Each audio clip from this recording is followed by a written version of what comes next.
하나투자증권과 3프로TV가 함께 만드는 디지털 자산 분석의 기준 크립토 플러스 시작합니다. 저는 서동주입니다. 네, 안녕하세요. 김동환입니다. 네, 어쩌다 보니 약간 안전자산 같은 디지털 자산인데요. 네. 네, 여러분.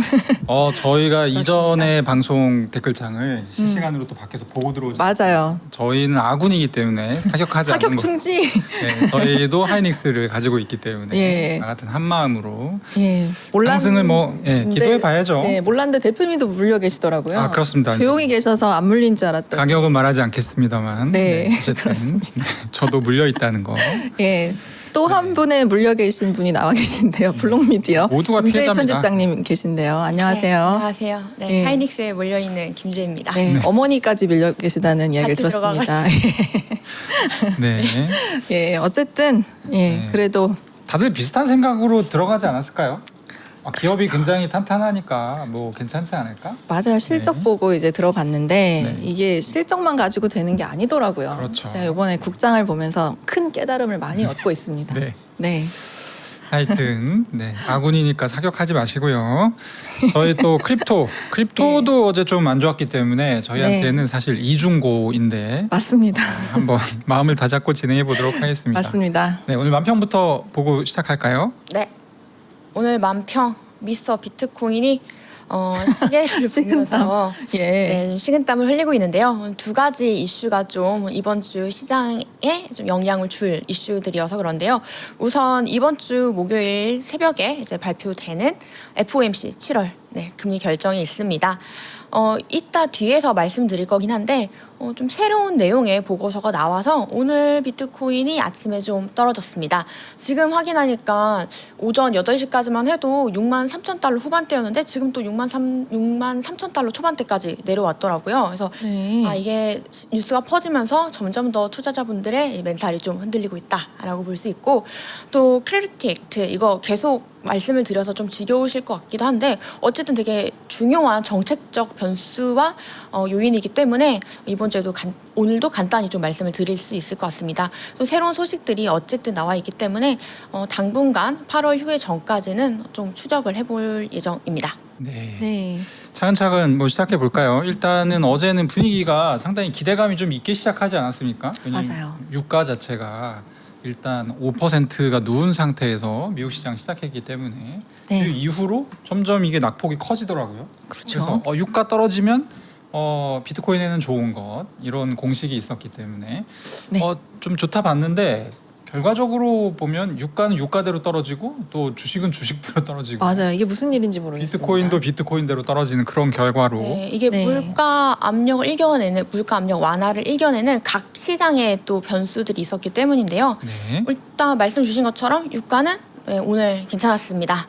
뭐 브렌트유, 뭐 WTI, 두바이유까지 다 급락했다라고 볼 수 있는 8%대, 7%대 하락률을 기록을 했고요. 그래서 굉장히 유가는 전장 대비 많이 안정됐지만 이게 각 시장별로 끝까지 이어지진 않았습니다.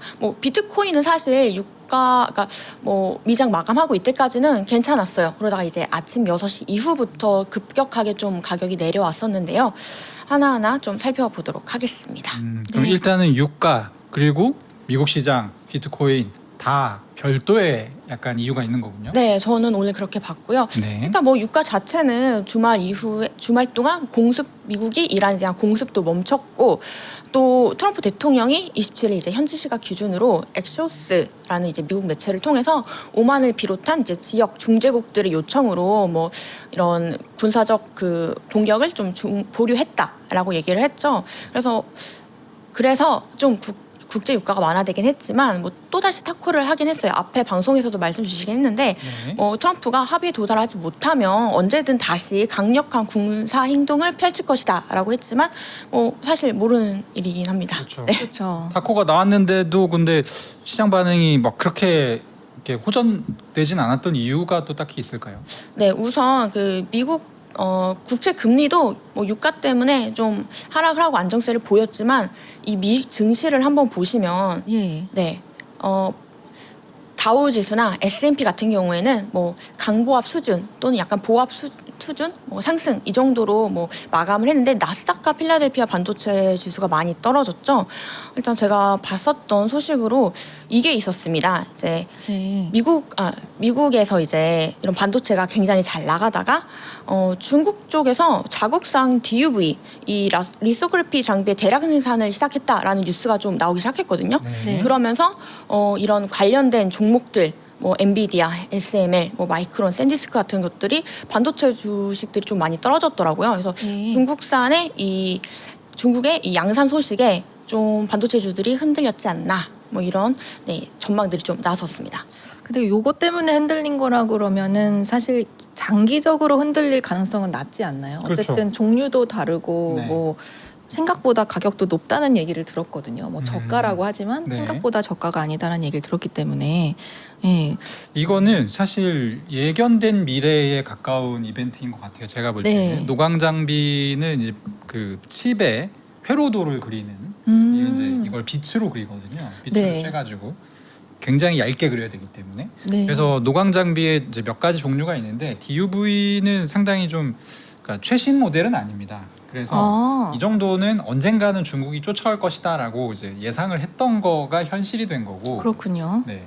어제는 조금 복합적인 게 엔비디아 같은 경우는 좀 떨어졌던 이유는 노광 장비 탓도 있지만 예. 사실 엔비디아가 어제 이런저런 우리가 매출 이렇게 나올 것 같다. 그리고 이제 여기저기 뭐 얘기하고 있다. 그런 것들이 한번 쫙 합쳐 보니까 이 친구들이 그러니까 말하자면 이제 쉽게 이 매도자 금융이죠. 네. 그러니까 네. 돈이 자기들끼리 도는. 네. 네. 그래서 이거 좀 위험하지 않나? 근데 이게 올해 들어서 이런 뉴스가 나오면 항상 가격이 내려갔었거든요. 예. 그래서 엔비디아가 일단 내려갔던 측면이 하나가 있는 것 같고, 뭐 미국 반도체야 당연히 중국에서 DUV 이거 한다고 하니까 그러면 이제 네. 공급이 많아지지 않겠습니까? 경쟁사가 생겨버리는 경쟁사가 거니까. 많아지니까 예. 그렇게 된 거고, 그래서 유가가 급락했음에도 불구하고 미국 증시는 어쨌든 반도체 중심으로 많이 떨어졌고 다우존스는 또 올랐어요. 네, 유가가 살짝. 떨어져서 그런지. 네. 네. 그리고 유가 어제 좀 저는 이게 기분이 나빴던 게 뭐냐면 뭐죠? 유가가 예. 거의 10% 떨어지는데 미국 그 장기채는 거의 안 떨어졌습니다. 장기채가 한 몇 퍼센트 떨어졌죠? 10년물 기준으로는 0.034%포인트 정도 하락을 했고요.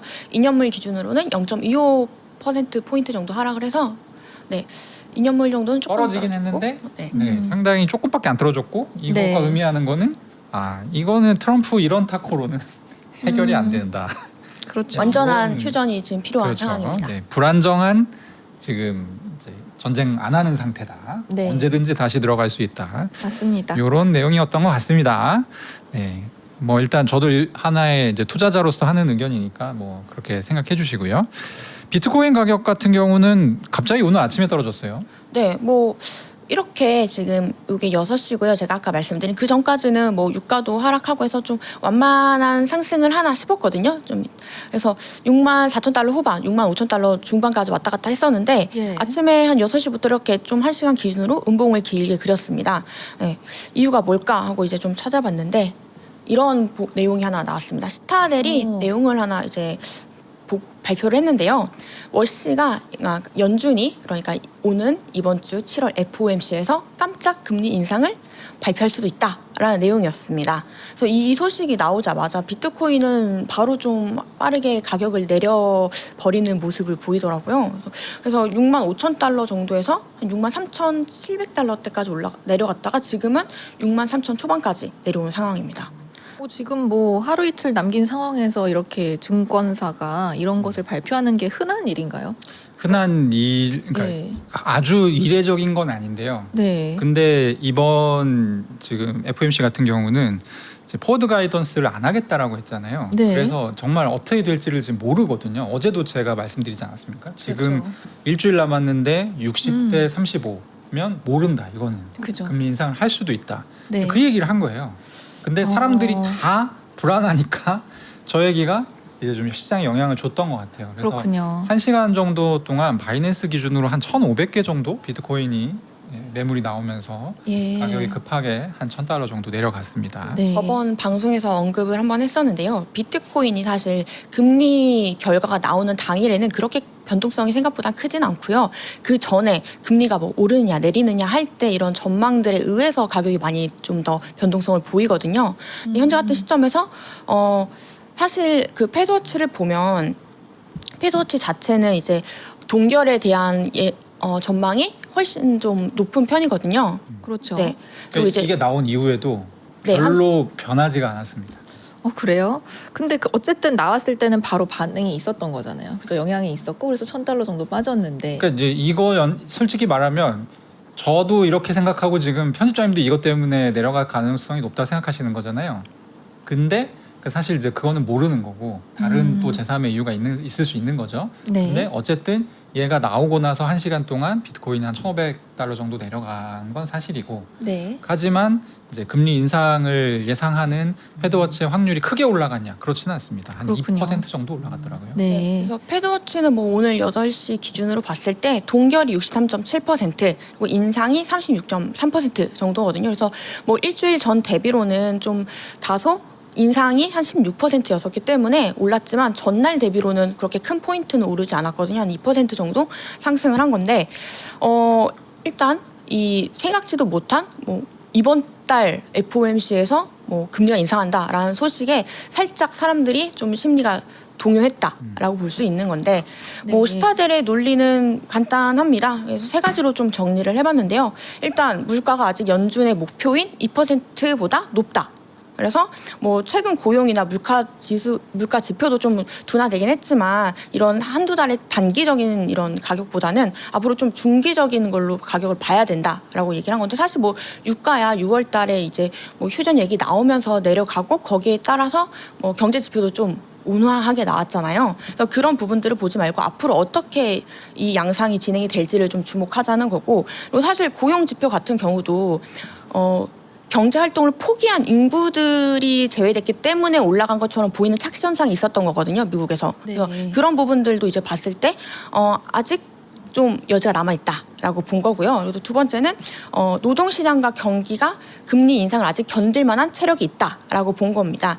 그래서 고용시장이 좀 급격히 무너진 상황이 아니기 때문에 임금 상승도 좀 견조한 상황이고, 네. 또 AI나 이제 데이터 센터 관련된 데이터 센터를 중심으로 기업 투자도 아직 강하게 들어오고 있고, 그리고 또 노동시장이 안정적이고 지금 실업률이 낮으니까 명목임금 상승세 자체는 견조하다라는 건데요.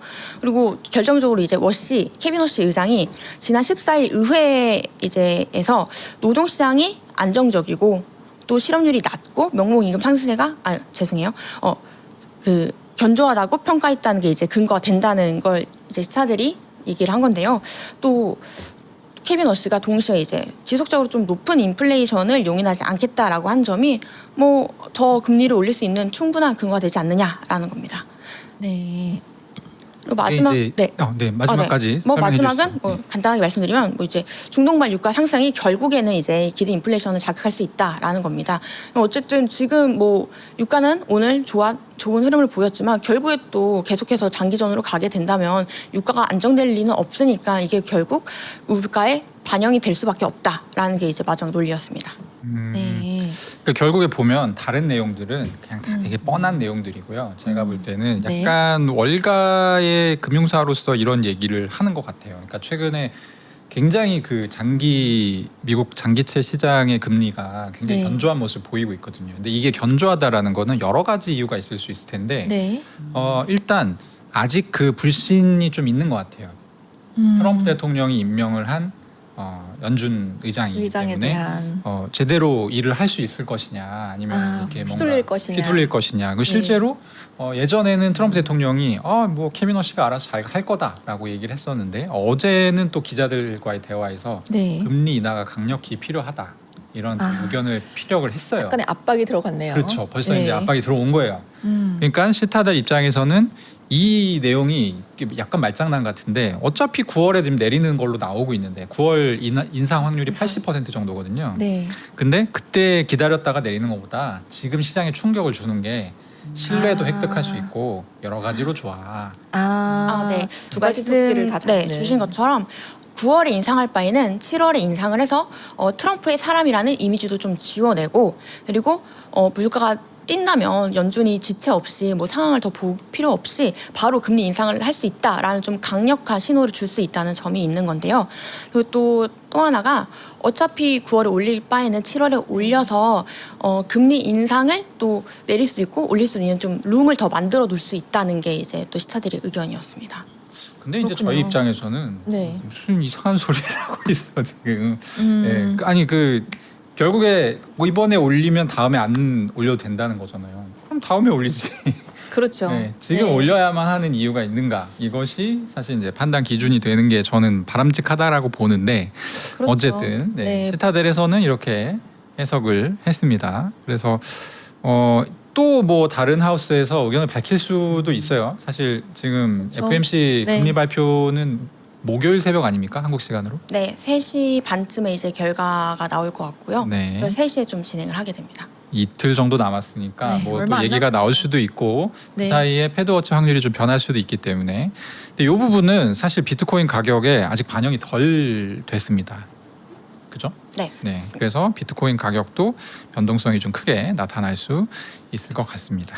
네, 정말로 실제로 이제 FOMC에서 깜짝 금리 인상이 나타나면 예전처럼 금리 발표 당일에는 크게 요동치지 않았던 비트코인이 패드워치에서 봐도 아직 시장은 동결이라고 보고 있는데 실제 인상이 되면 많이 흔들릴 수 있다라고 그렇죠. 네. 볼 수 있습니다. 그러니까 이제 포워드 가이던스 폐지한다 했을 때 사람들이 다 약간 이런 느낌이었는데 네. 저도 그걸 느끼고 있거든요. 아, 그게 이런 의미였나? 이렇게 좀 변동성이 커질 수 있는 것을 시장의 예상대로 흘러가지 않겠다라는 의미도 담고 있는 거죠. 네, 어렵네요. 예, 어렵습니다. 그렇습니다. 네, 그래도 어쨌든 이틀밖에 안 남았으니까 한번 지켜보면 되겠습니다. 네. 네. 어제는 또 스트래티지 이게 공교롭게 화요일마다 나오시니까 네. 뭐 전담 마크처럼 됐습니다. 스트래티지. 스트래티지가 어제는 어떤 발표했나요? 네. 예, 고정 코너처럼 좀 됐는데요. 네. 맞습니다. 스트레티지의 이제 마이클 세일러 의장이 월요일 밤마다 맨날 이 소셜 미디어에 게시물을 올리잖아요. 이번 주에도 또 보통주를 발행을 해서 뭘 샀냐면 USD 이 현금 준비금을 또 마련했습니다. 보통 벌써 한 3주 연속 진행이 되고 있는 것 같아요. 동일하게. 예.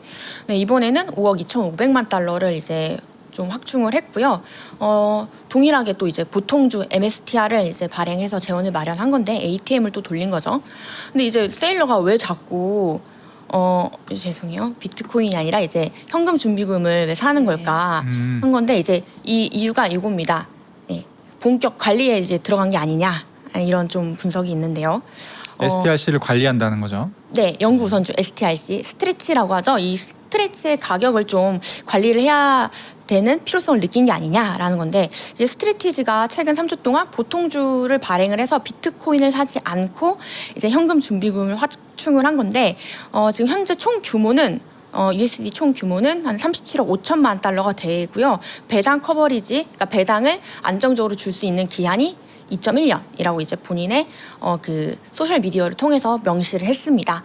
네. 이 현금을 왜 모을까라는 걸 좀 살펴보면 일단 이 스트래티지의 연구 우선주인 STRC의 시장을 좀 조성을 하고 우선주 배당 지급 금액을 확충을 하고 또 이제 이 금액을 모아뒀다가 비트코인이 좀 가격이 더 많이 내려오면 저가 매수를 할 수 있는 타이밍을 노리는 게 아니냐라는 의견도 있었습니다. 또 이제 현금이 많은 게 비트코인이 많은 것보다 그러니까 동일한 비트코인과 동일한 현금이 있을 때는 아무래도 현금 쪽이 신용등급이나 기관 신뢰를 올리는 데 더 도움이 된다고 판단을 하고 있기에 이렇게 좀 현금을 더 우선적으로 모아두는 게 아니냐라는 내용들이 있는데요. 그래서 보시면 그러면 이게 계속 3주 연속 달러만 사고 있는데 그러면 비트코인 매입 아예 멈추는 건가? 라는 또 생각이 드실 수 있습니다. 과거에는 이제 스트래티지가 보통주를 발행하면 비트코인을 바로 사고 그리고 이제 시장은 거기에 또 어떻게 좋든 나쁘든 반응을 하는 게 좀 관행처럼 쭉 이어져 왔었는데 이제 최근에는 보통주를 발행을 하고 그래서 현금 준비금을 확충을 하는데 이게 결국에는 어떻게 쓰일 거냐 했을 때 뭐 아까 말씀드린 것처럼 4가지의 이제 뭐 유동성 공급까지 포함을 해서 한 5가지 정도의 이유 뭐 하나씩 읽어드리면 비트코인 구매 그리고 이제 연구 우선주 매입 그리고 배당 지급 유동성 지급, 위기시 시장 안정 등의 효과를 준비해둔 이 USD 현금 준비금으로 가능하다라는 건데요. 이제 이 연구선주를 이제 활용을 해서 예전에는 단순히 DAT 기업으로만 스트레티지가 가려고 했다면 지금은 예. 이 다양한 이 채권들을 활용을 해서 연구선주를 중심으로 디지털 채권화 전략을 해서 약간 DAT 기업이지만 운용사 같은 포지션을 계속 취하려고 하는 게 보입니다. 보시면 이 STRC를 단순히 이제 매입을 해서 주가 안정을 하는 것도 있고 여러 가지 뭐 이유들이 있는데 이제 어제 밤에 이제 세일러가 얘기한 바로는 스트레티지의 그 STRC 가격이 $100 이하로 절대 떨어졌을 때 절대 발행하지 않겠다라고 했거든요. 그러니까 우리 연구선주 가격을 진짜 제대로 관리할 거라는 걸 시장에 좀 시그널을 보냈다고 저는 생각을 했거든요. 네. 네. 그래서 지금 $100까지 계속 올려야 되는 게 지금 스트레티지의 직면 과제, 당면 과제라고 볼 수 있는 겁니다. 그럼 35억 네. 달러 정도면 좀 사도 될 텐데 사진 않네요. 아직은 좀 가격을 좀 보고 있다라는 게 좀 지금 이제 한 86달러 정도죠? 네, STRC. 맞습니다. 네, 아직까지 네. 할인율이 꽤 큰 폭이고요.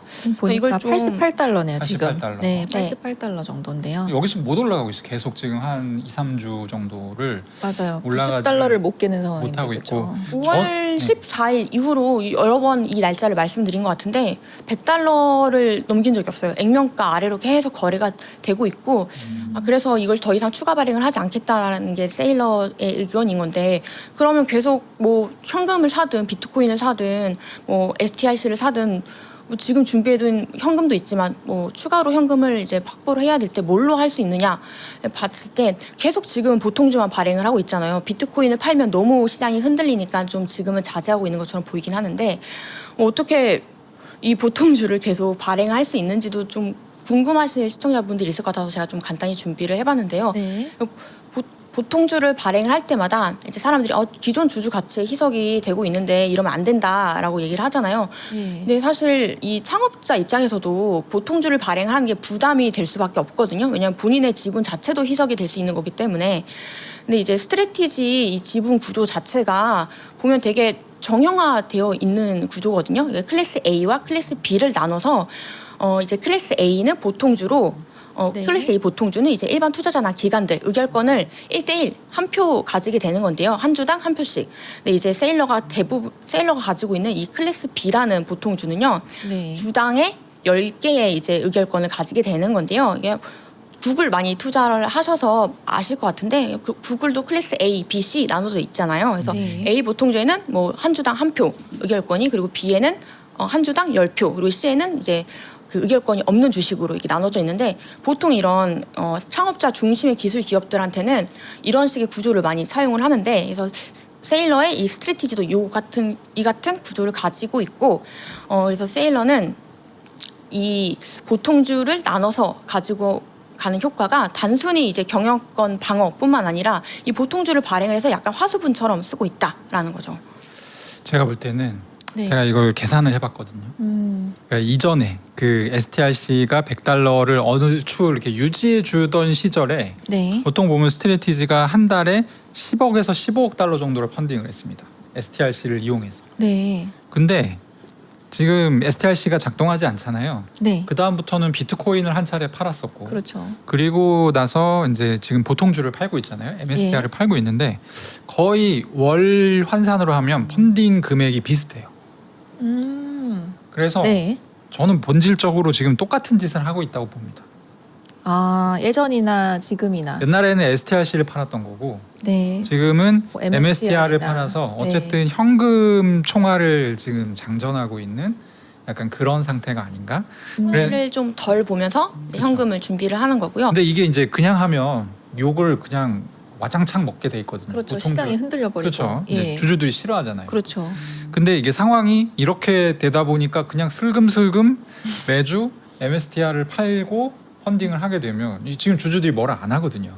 그렇죠. 또 이걸 왜 STR 하는지 모르니까. 예, 이게 네. 다들 좀 STRC 살리려고 하나, 뭐 그렇죠. 그러면 나쁜 건 아닌가라는 네. 생각이 좀 기다리고 있는 것 같아요. 그래서 이제 비트코인을 팔면 MSTR은 어차피 떨어지는 게 지금 증명이 됐기 때문에 그렇죠.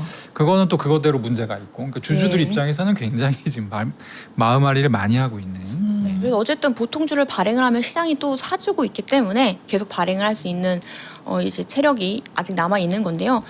일단 얼마까지 보통주를 발행할 수 있느냐 이걸 좀 살펴봤는데 스트레티지는 작년 1월에 이제 정관을 변경을 했습니다. 클래스 A 보통주 발행 가능 한도를 기존 3억 3천만 주에서 최대 103억 3천만 주로 확대를 했는데요. 엄청 많이 늘렸죠. 한 30배 이상 늘린 거니까.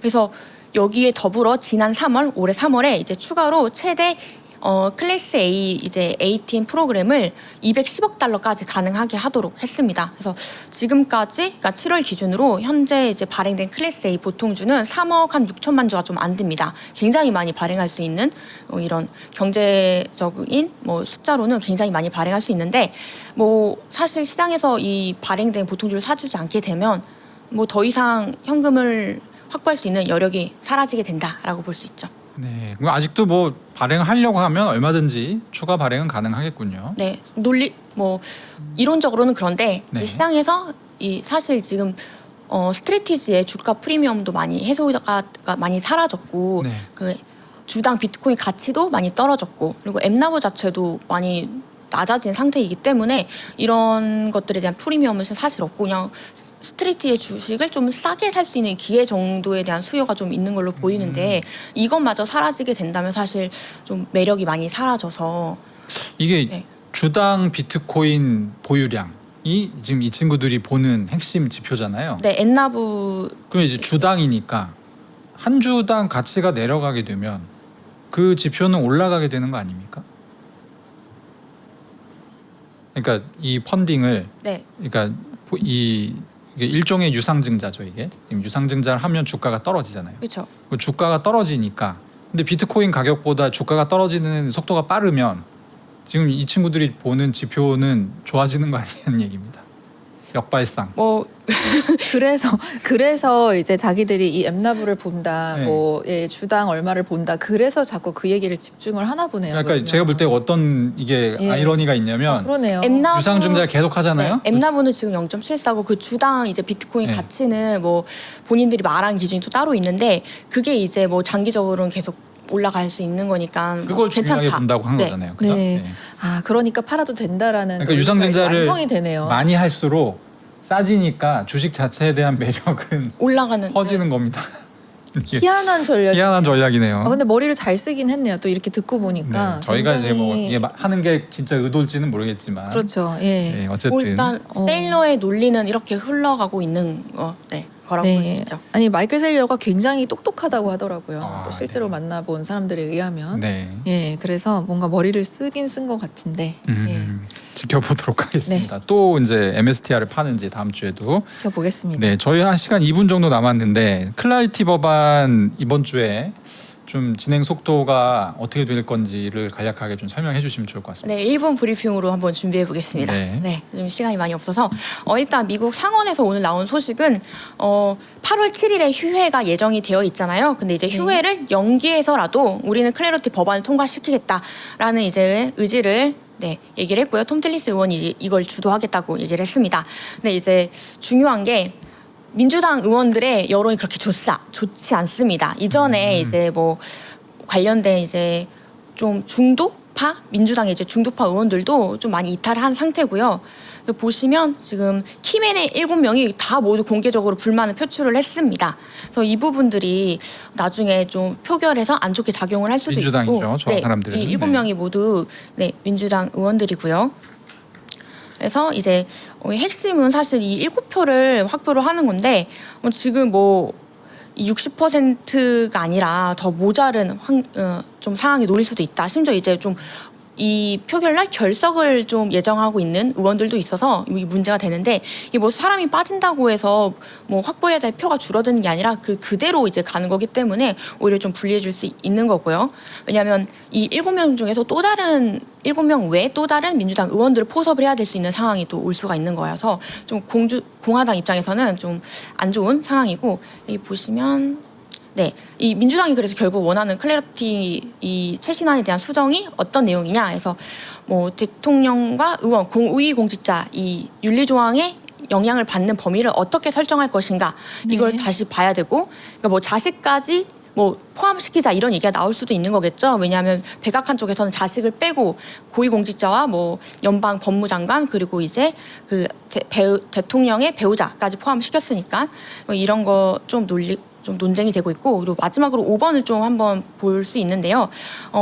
일몰 조항을 삭제를 할 것인가, 이것도 좀 중요한 부분입니다. 저거는 서비스 조항 아닙니까? 민주당에 유리한 조항인 것 같은데. 이게 저번에도 제가 잠깐 말씀드리긴 했는데, 이제 트럼프의 좀 더 임기 후에도 자유로움을 좀 보장해 줄 수 있는 조항 같다라고 말씀을 드렸는데, 이게 뭐냐면 이게 한시적으로 법안이 진행하게 되면 임기가 끝나면서 이 클래리티의 윤리적 조항도 사라지게 되는 거잖아요. 그러면 임기 후에 해당 법 조항을 근거로 대통령에 대한 약간 사법 리스크를 완전히 해소하게 될 수 있는 거거든요. 그래서 만약에 법 조항이 남아 있다면 이걸 근거로 임기가 끝난 대통령에게 재판을 걸 수도 있는 건데, 이제 그러한 이제 리스크조차 좀 트럼프가 예견을 하고 한시적인 조항으로 걸었던 거죠. 오히려 트럼프에게 이익인 조항이다. 그래서 삭제를 또 이제 얘기해 볼 수 있다, 이런 말씀이시군요. 네네, 맞습니다. 네, 알겠습니다. 김재희 편장님 오늘 말씀 감사합니다. 네, 감사합니다.